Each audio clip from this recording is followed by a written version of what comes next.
Welcome to the Enterprise Thought Leadership Podcast, where we explore the latest in enterprise trends, tech, and strategy with the top leaders shaping the future. Hi, we welcome you to a podcast on stage with enterprise thought leaders. My name is Kanika, and I'm the managing editor of IT Security Wire, an enterprise security publication. We've engaging conversations with global thought leaders and industry experts, reaching over 1.3 million business leaders worldwide. In an intriguing case study from Fortra's suspicious email analysis team documents a sophisticated phishing attempt identified in early April this year. It highlights how the actors are increasingly using a variety of technologies to illegally access systems. Today, we speak with Cary Hudgins, the Vice President of Product Management for the Fortra Cyber portfolio, to invite his opinion on the most prevalent emerging threats that we are seeing, especially through email. Hi, Cary. Welcome to our discussion today. This is the second time we have you on a podcast with us. It's great to have you back. Yeah, it's great to be here. Thanks for having me. A little bit of introduction about Cary. He's a Vice President of Product Management for Fortra, like we just said, with over 15 years of experience in building and bringing cybersecurity product strategies to life. Cary is passionate about connecting with customers and helping them achieve their cybersecurity goals. He joined Fortra in 2021 when the company acquired Fish Labs. Most recently, Cary served as a managing director for Fortra's digital risk and email protection business unit, which included Fish Labs, Agari, Terranova Security, and ClearSwift. Prior to Fish Labs, Cary worked in product management and security roles for the Bank of America for 12 years. Cary holds a BS in Management Information System, MIS from Wake Forest University. So good to know so much about you. Now we'll go to the questions. What is the most devastating and prevalent emerging threat would you, in your opinion, that we are seeing today? Yeah, I think one of the things that's very interesting to me is how email-based threats continue to be really the most common entry point for cybercrime. And so we see, new tricks being used all the time within that space. And I think the one that's maybe most prevalent and becoming the most effective is AI-driven threats. And so we're seeing a significant rise of the prevalence of those. And the reason why is those tools can be, they're available to threat actors. So tools that maybe weren't available in the past are more available to threat actors. It makes their job easier. Generative AI has a lot of great benefits for threat actors, unfortunately. So things like being able to create a very realistic threat, things like being able to personalize threats. In turn, what this means is by using AI on the malicious side, it makes threats harder to detect. So harder to detect by an individual, so an end user, and harder to detect by security tools. And so that in turn means higher fraud losses can be seen with these more effective threats. And so to me, it is interesting because it is a traditional threat vector, but we're seeing these unique these new techniques being used and harnessed and being very effective by threat actors. Do you think that digital threat protection tools have been able to fight this threat? I mean, if it originates from AI, then AI would have to be fighting it. So do you think Right. that's effective at all? So I would say of late, maybe in the last year or so, we're doing a better job. As AI has become more prevalent, we're seeing that security tools are, catching up. And I think the key here is, and you just said it is, if threat actors are using AI, security tools on the defensive side need to be able to harness AI just as importantly.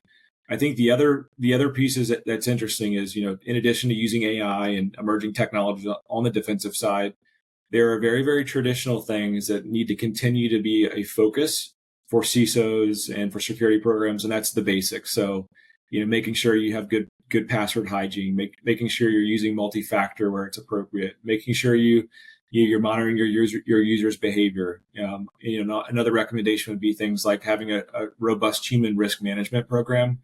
And I think by coupling these two together, so coupling new technology within the AI space and coupling that with more traditional methodology or methods, that can help really fight back against threat actors. So, just out of curiosity, do you think the CISOs of larger enterprises today are ready with that combination of strategy that you're speaking about? I think we're getting there, or they're getting there. So I think especially as we're seeing in the market more tools that are leveraging AI. If you look back a year, even 2 years, that there was a smaller percentage of vendors that leveraged AI themselves. And so I think as that's becoming more commonplace, as we're seeing that get implemented, by security vendors, by companies like Fortra, we're seeing CISOs be able to take advantage of that. And so I think that is something that continues to mature. Tools are continuing to advance their investment in AI. So things like, in hiring data scientists, making sure we have, a robust team of data scientists focusing on the tools. That's enabled vendors to really, catch up, make advancements in the AI space, and then CISOs can then leverage that in turn. So continues to mature. I would say, every single month we're getting better, we're getting stronger, and that's strengthening the defensives of our customers. Right. Could you share some tactics, techniques, and procedures, that is TTPs, so CISOs can enhance their defenses against such targeted attacks? Yeah, absolutely. So I think some of the techniques that come to mind that are interesting to me are how AI tools are being used to personalize threats. So at scale. So it's not just personalizing threats, but it's being able to do that at a scale that hasn't been done before. And so by scraping public data, there's the ability for threat actors to personalize those threats. There's also things like just basics like natural language being used more effectively. So gone are the days, if you think back, one of the common attributes of a phish was it was going to be poorly written. It was going to have bad grammar. And those days are kind of behind us. Do we see it a little bit? Yes, we do. But now we're seeing emails that are grammatically perfect, contextually perfect, very persuasive. So we're seeing, natural language get harnessed very effectively. We're seeing phishing websites that can be, dynamically generated based on user behavior. Very, very robust, created phishing websites. We're seeing, threats that can, bypass traditional security tools, spam filter, SEG, so it has the ability to get past that. So there's lots of techniques that are being used. If I was going to take a step back and say how can you harness this, or what could a CISO do with this?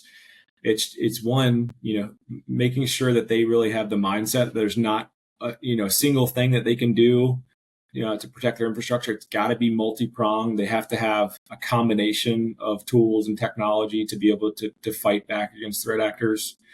It's leveraging AI, on the company side.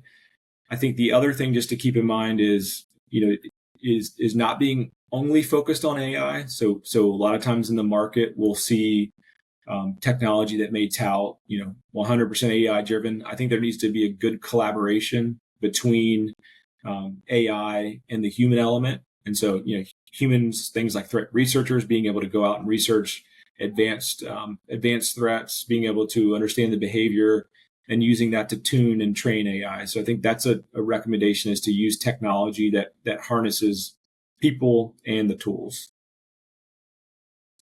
So when we are speaking about tools, we're only talking about AI tools. Would there be any other kind of tools that you could recommend as a part of your TTPs? Yeah, I think one of the most fundamental tools that I would recommend is tools that empower your people. So I still feel very strongly that there needs to be a set of tools that can empower your people to be part of that line of defense. And so, one, I think there needs to be an expectation that employees should be able to identify a suspicious email. And so there's tools to help employees get better at that. So, your basic human risk management tools that can help with training, that can help with reinforcing that training through things like simulations. In addition to that, empower those employees to do something with a suspicious threat. So, if an employee is able to identify a suspicious threat, and that could be AI driven, what can they do with it? So give them the tools to be able to report those threats, to be able to take an action.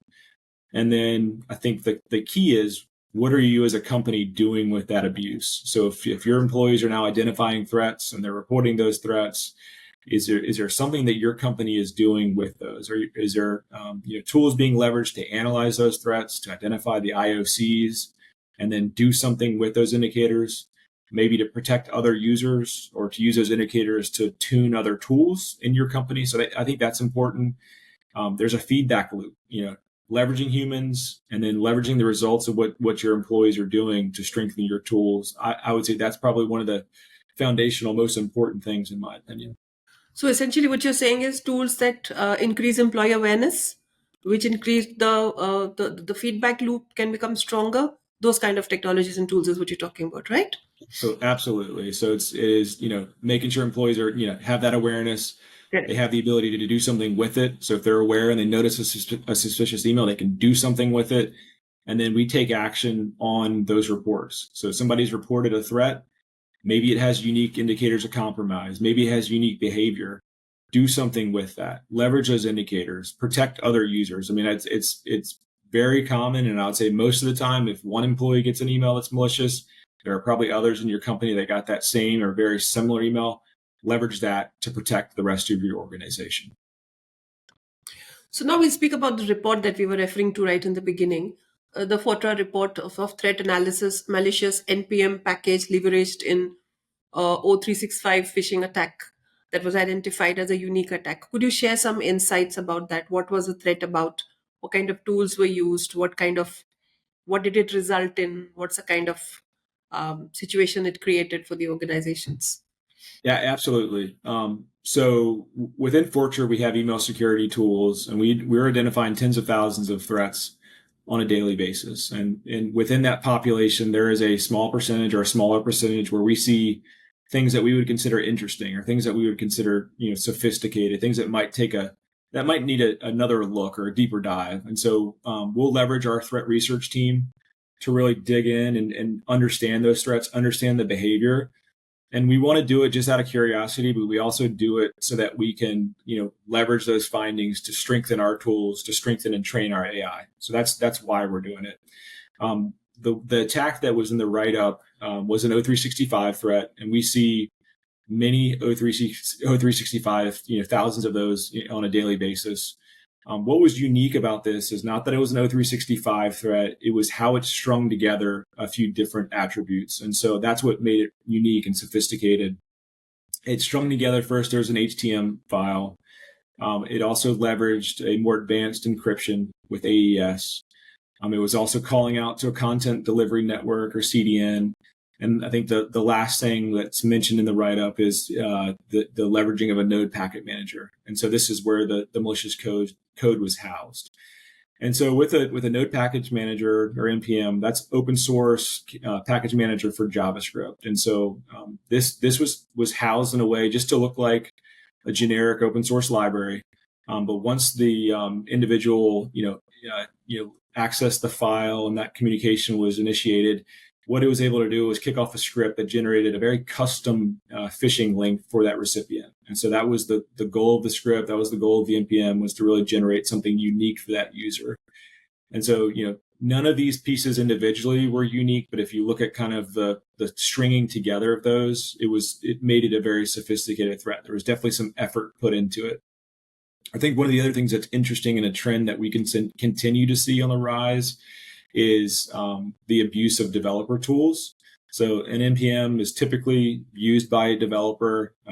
This is something that we're seeing continue to increase. So malicious actors are using developer tools, again, to make their lives easier. So that could be everything from hosting infrastructure to tools like an NPM or open source code repositories. So that's another interesting observation, is just how that was being abused within that threat. Right. So you just referred to open source, of course. So the abuse of open source repositories such as the NPM has been well documented, and it is known to pose a significant threat to organizations even earlier. Do you think open source repositories pose a permanent threat, and should CISOs be careful about their adoption? So there is some inherent risk with open source, right? The code is open source. It's publicly available. In some cases, it can be publicly modified. So just because of the nature of open source, there is risk.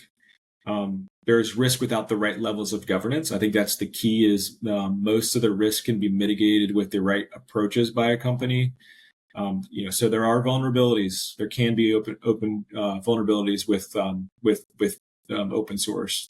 Open source code, has been observed to be poorly written at times, right? And then to your point, there have been also some threat actors that have really leveraged open source to be able to orchestrate threats or hide threats. So all of those are risks. Those are all very apparent and as part of open source.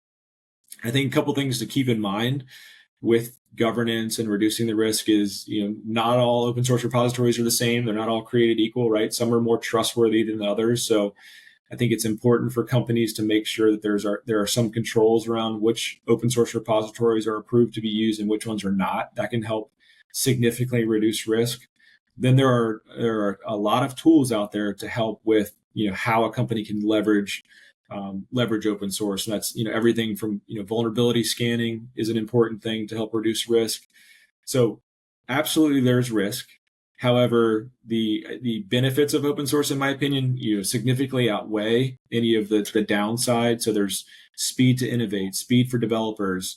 So there's a ton of value that's coming out of it. And I would just say with any technology realm, any piece of technology, as long as it's leveraged appropriately, as long as there's the right level of risk mitigation, the right level of governance, it's safe to be used. So there needs to be some steps, some policies, some procedures, some rules of engagement, but with that being implemented appropriately, then it generally is pretty safe to be used.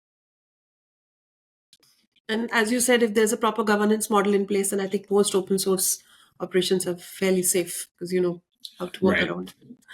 So these were the questions I had, Cary. Is there something I'm missing about the report which you want to share with the audience? I think that covers the report. I think maybe in closing, just a few words on Fortra. So we're here to be your cyber ally. So I think a lot of these areas, depending on a company's maturity, may have challenges with certain areas of implementation. Fortra's here to help. We have products that cover offensive and defensive security use cases. We cover all aspects of defending against the attack chain. We're here to help. So if there's anything that Fortra can do for you, we're here to be your ally. Right. Thank you so much. I think with that, we come to the end. Thank you for joining us for the Enterprise Thought Leadership Podcast. Please do follow us on social media and subscribe for more ideas and insights. Until next time.